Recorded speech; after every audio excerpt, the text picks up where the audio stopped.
Right now, though, from Free California, Jennifer Kerns is with us. Jennifer, how are you? Hello. Hello. Thanks for How are joining us, you, Cam? Jennifer. I'm good. Yeah, thanks for having me. You bet. All right, so Governor Jerry Brown on Friday afternoon vetoed some gun control bills and signed a lot of gun control bills in the state of California. That he did. In fact, he signed 11, to be exact, very egregious gun control bills. So far, even though it's been a busy year across the nation with legislatures pushing those gun control bills, California seems to have beaten them all with the most extreme gun packages in the nation, which Jerry Brown signed on to. Now, there was one bit of good news. I know you've had Ed Worley and some other folks on talking about this. There was one bill he did stand down on, and that was SB 374, which would have been probably the worst gun bill to pass in American history. So we do give Jerry Brown a bit of credit there for holding off on that. No surprise there. He was immediately attacked also by progressives on the left who said that he had blood on his hands for standing down on just that one bill. So it goes to show you, again, progressives continue to push for radical gun control. Well, they do, and you know it's interesting. We'll talk about the lead ammo ban here in a second, but you know Governor Brown vetoing the semi-auto ban, saying that these weren't guns that were used in a lot of crimes. To ban these guns would be an infringement of the rights of gun owners. You know, Jennifer, I want the governor to take that logic, to take that argument to its logical conclusion, because California already has a quote-unquote assault weapons ban on the books. None of those guns that are on that list are used in a lot of crimes, and the fact that banned gun list exists, I think, is an infringement on the rights not just of gun owners in California, but on the rights of Californians who would like to become gun owners. Right. Well, I do think Jerry Brown is politically savvy enough that he knew if he signed SB 374, it would be the holy grail of politics. You know, the Second Amendment we've seen this year in states like Colorado. Now there are recall elections happening in the New England area against 4 town council members who are also pushing gun control. We're seeing recalls pop up all over the United States. And I think Jerry Brown, given that he's been a governor before, he's been a 2-term governor at that, comes from a long line of a political dynasty. He's a smart guy, and I think he knew that signing SB 374 would be the holy grail of politics that he would never recover from. And I'll argue this. What we've seen this year with the Second Amendment is that the Second Amendment is the new third rail in politics. It used to be as a Republican or a Democrat, you would never want to raise taxes. I think the paradigm has shifted in favor of the Second Amendment. I think the Second Amendment is the new hot topic that politicians don't want to touch. And even though Brown stood down on SB 374, he still signed into law 11 of the most radical gun control bills in the nation. I think he's going to see some damage in his approval ratings, as we've seen in states like New York and Colorado, very similar blue states with Democrat governors who have suffered that same fate. And as we've talked about on the show here before, we're looking at some recall elections in the state of California. Have you, Jennifer, have you identified any likely senators or assembly persons for those recalls there in California? You know, we are carefully taking a look right now at about a dozen state senators and assembly members in the state of California who either supported those bills very strongly or voted for those bills. We're going to be very diligent and very careful with the targeted seats that we pick, because, of course, I think picking the target is just as important as how you run the recall campaign. I think recall campaigns are very likely, I would even say inevitable at this point. But we're going to look at those targeted seats very carefully. We're actually scoring them on a scale of their party registration in each district. We're looking at the number of votes they received the last time they ran for office. And we're looking to see, we've actually got charts up on the wall today, looking to see how each and every single member of the California State Legislature voted on those gun bills. And we'll be making a decision probably in the next week or two as to who may be recalled.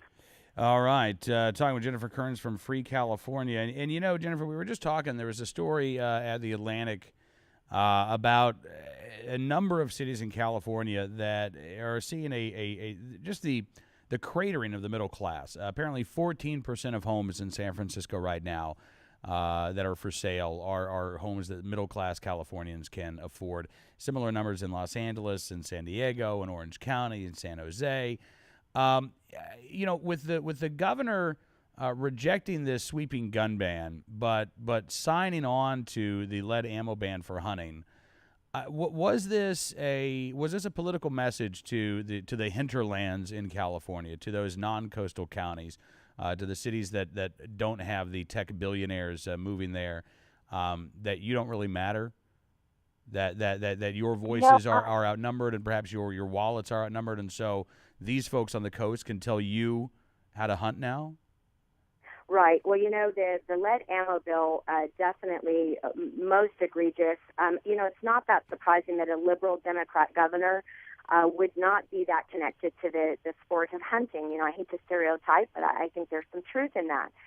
What I think you also see is what a couple of reporters are digging into, which is that that lead ammo bill was really pushed by the Humane Society.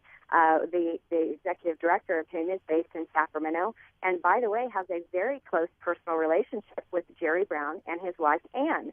In fact, as those of you outside of California may not know this, but Jerry Brown takes his dog Sutter Brown to virtually every press conference they have. He's become a fixture on a campaign trail in California. Well, guess who is the dog sitter for Sutter Brown, the state dog? It is the head of the Humane Society. So there's some chatter among folks that, look, this would be akin to like me having a child and a bill from my babysitter comes across my desk. Am I too close to make a decision on that? Could I say no to a close personal friend of mine? I don't know. I think we'll see more in the next few days. Some reporters exploring that close relationship there and whether it had anything to do with the fact that he signed that lead ammo bill. That's interesting because this was a contentious bill in California. You as you point out, you had labor unions coming out against the lead ammo ban. You had public employee unions coming out in support of the lead ammo ban. Obviously, Humane Society got involved as well. But this was not. I didn't think this was going to be a slam dunk measure for the governor to sign. That's right. And, it just goes to show the great landscape that does exist in the state of California. You have those coastal areas, which provide so much of the beauty of California. You have the Central Valley, which is really the breadbasket to the world. And they grow, so many crops and so much produce. And it's just a very rich, diverse state. And I think if you're, a liberal Democrat governor who's not taking a look at the entire picture of the state of California, I think you're going to be leaving some folks behind. We've seen him do that with jobs and the economy. You mentioned some of the areas. We were just in Modesto the other day. The unemployment in the Central Valley is upwards of 50%. That's not 15. That's 50. So I think you're looking at a governor who is maybe struggling to be in touch with the people in some non-blue counties, so to speak. But he has to understand that he does represent the entire state of California. 37 million people who live in that state, and not just the folks who live in Oakland and Berkeley who are right in his backyard. Absolutely. Now, listen, Mayor Bloomberg doesn't represent anybody in California because he's still the mayor of New York. He doesn't represent anybody in Colorado either, Jennifer. And I thought it was fascinating. I'm sure you saw the story out of USA Today, Governor John Hickenlooper telling gun control groups, listen, just maybe you want to stay away from the state with this third recall effort, the effort to recall Edie Hudak. You guys, I think, riled folks up. And Bloomberg's response, Bloomberg was asked about the recall efforts in that Time Magazine article, and he said, quote, "What do you mean we lost? I'm sorry for those two people, but we won in Colorado. On to the next state." Well, as the rapper Jay-Z says in one of his songs called Tom Ford, he said, the numbers don't lie. Check the scoreboard. You guys were out here on September 10th on Election Day. You saw what the numbers were. We won. It was a clear and convincing win. And in fact, in the week or two leading up to the election, even the leaders of the Democrat Party, including Debbie Wasserman Schultz herself, said if these gun recalls succeed, it will set the gun control movement back at least a decade. And I think what we're seeing here with Mayor Bloomberg making his next move is that what we predicted is actually coming true. Mayor Bloomberg now, after suffering a bruising loss at the polls in Colorado, a month ago, and also losing on that same night his pick for successor to New York Mayor Christine Quinn also tanked at the ballot box. He's been searching for relevance in terms of what his next pet project will be. I have a column out in the Washington Times today that says he's headed to Mexico to push for a national soda tax, on soft drinks in Mexico. Now, this is great news for people who are supporters of the Second Amendment, because this, I think, means, if you read the tea leaves, I think this means we get a reprieve from his Mayors Against Guns going after, strict gun control. So he's obviously changed gears here. I think it's in large part to what happened in the state of Colorado. We did win here. It was clear and convincing, and I think the proof is in the pudding. Where is Michael Bloomberg headed? He's headed to a foreign country. As they say, if you don't succeed, try things in Mexico. So he's going down there to push the soda tax. We'll see how he does, but for the moment, I think he's out of our hair in regards to the Second Amendment.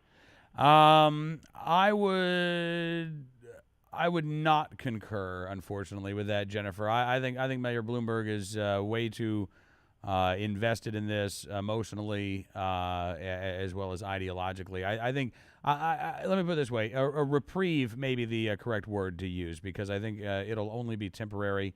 I think in the midterm elections, Mayor Bloomberg will be back with a vengeance, and even elections before then. He's given money to Terry McAuliffe. He's given money to Cory Booker. So I think he still is making moves, although let's say perhaps not quite as publicly visible as he was in Colorado. Yeah, that could be. Reprieve is a good word. I think you're right. I think we'll see him pop back up in the midterm cycle, and especially in that governor's race in Virginia. That's one to watch for sure. Absolutely. Well, listen, Jennifer, I appreciate you coming on the program. Thank you so much, and look forward to talking to you again soon. Okay, thanks, guys. You thanks bet. Again. Jennifer Kerns joined us from Free California.